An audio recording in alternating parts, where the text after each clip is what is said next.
Hello guys, Hilt here. So yesterday we got an update from GGG. There's a bunch of stuff getting buffed. I think Breach getting buffed, some scrap getting buffed, and there's a bunch of things. And technically, Blight do get buffed via the Titan Scarab of Legends. Before it only give 2 additional modifier, now it give 4 additional modifier. Now the problem with that is that basically make the Blight even more difficult than before. So I basically tried to find another setup that can generate like decent amount of currency, but not at that level of difficulty. Basically, that's the entire premise of this strat that I want to showcase on this video. So let's just get through all the setup first, and we talk about the Blight at the end of the video. So for the maps, I'm still using Dune. It's the same reason as before, is a open layout, easy posters. It also dropped T17 Fortress. And for the chisel, I'm doing something a little bit different where I'm going to use scrap chisel on this one. And for the scrap of chisel, you can reduce the cost by splitting the maps. So what you're going to do is you're going to take the maps and you chisel them with the scrap chisel. 4 times, you get 20% quality, and you go to Menagerie and split them with Venom Plague Arachnid. I think that's the name of the beast.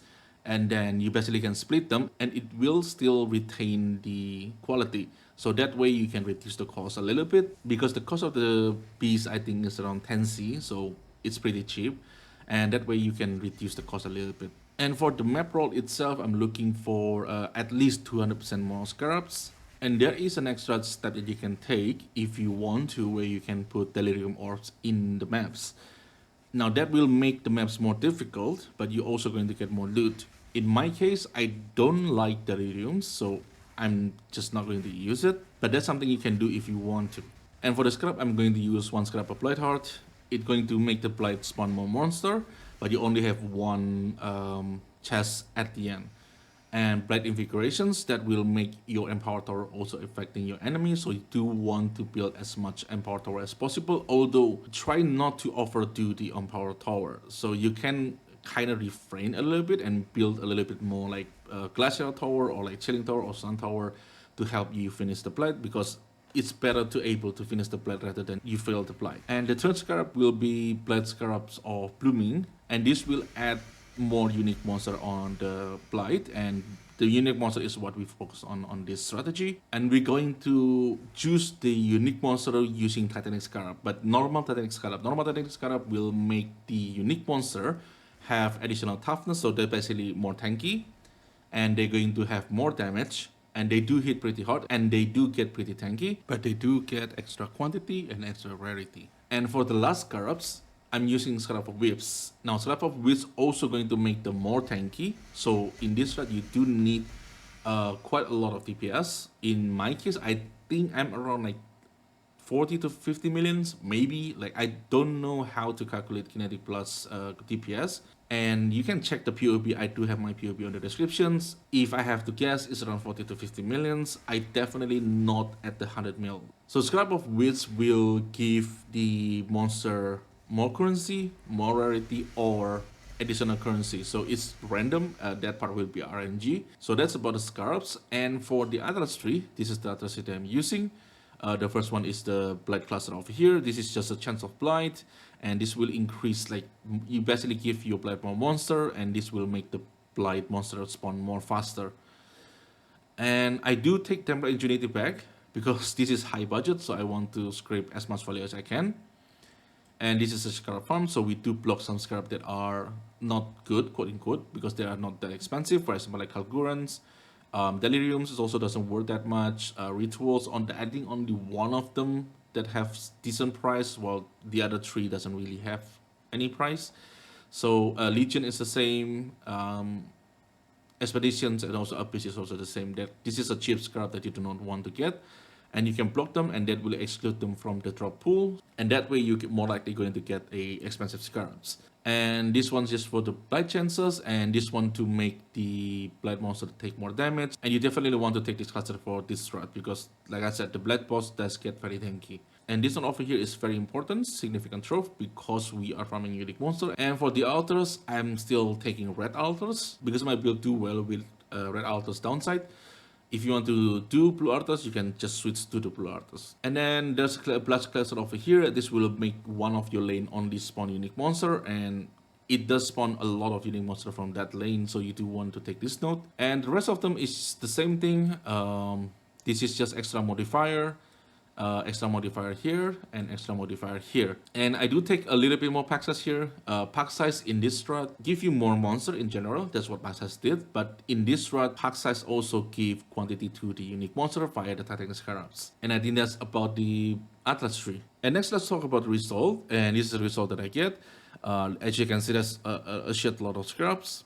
We do get a decent amount of T17 and decent amount of currency. There is some unique, but none of them is that expensive. So, but I never include any unique anyway. So even if I drop something good on the unique, I like to showcase them, but I never put them in the calculations because it's not reliable to count them into the profit. And for the cost, the T16.5 is 18C, I think now.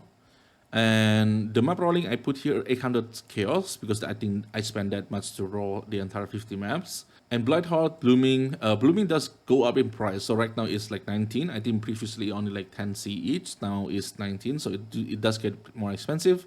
And also invigorations. Right now that especially is the meta. So invigoration does go up to 70C. I think after the patch coming out, it does drop to like 60C, something like that. But it does come back to 70C, so Blight I think is still meta on the end game.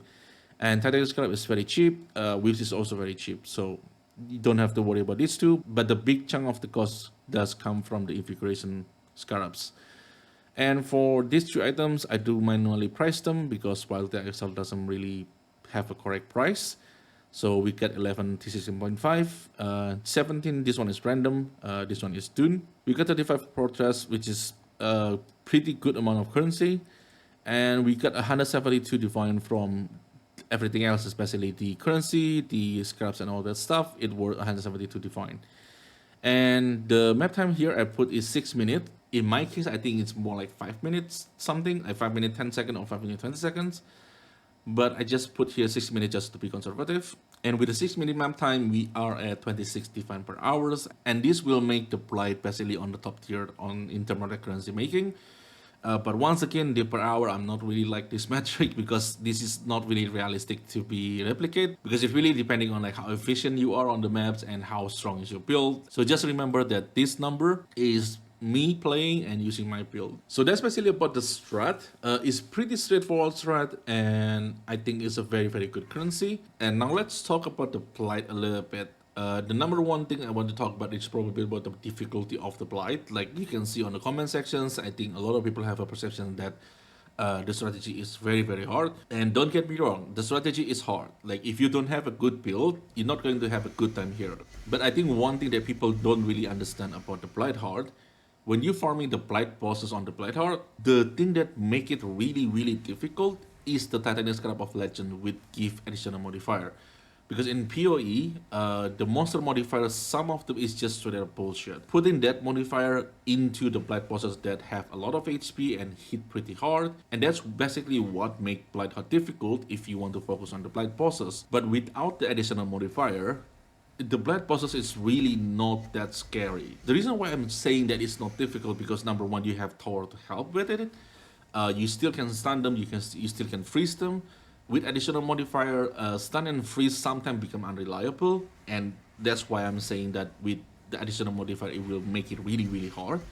But without the additional modifier, you still can freeze them, you still can stun them, and if they are freeze and stun, I mean, you still can kill them, right? I mean, they can be tanky, but that's just a matter of DPS, and you have to make your build a little bit better in terms of DPS. But other than that, the Blight bosses doesn't really do crazy stuff. I mean, they do have some ability that are pretty scary, but if you can stun them, if you can freeze them, they're not as scary as people make it to be. So in terms of difficulty, yes, this strategy is not easy by any means necessary, but it's also not as hard as people make it to be. As long as you have enough DPS and as long as you have range. If you melee, that's a different story. I don't know how you're going to deal with the Blight bosses if you melee. But if you range and you have enough DPS, I don't think this strat will be that difficult. And for the Blight strategy itself, I do want to try with the Titanic Scarab of Legend just to see like how much of the difference between this and having 4 extra modifier, because I think the difference will be big. But I want to see like how big is the difference is.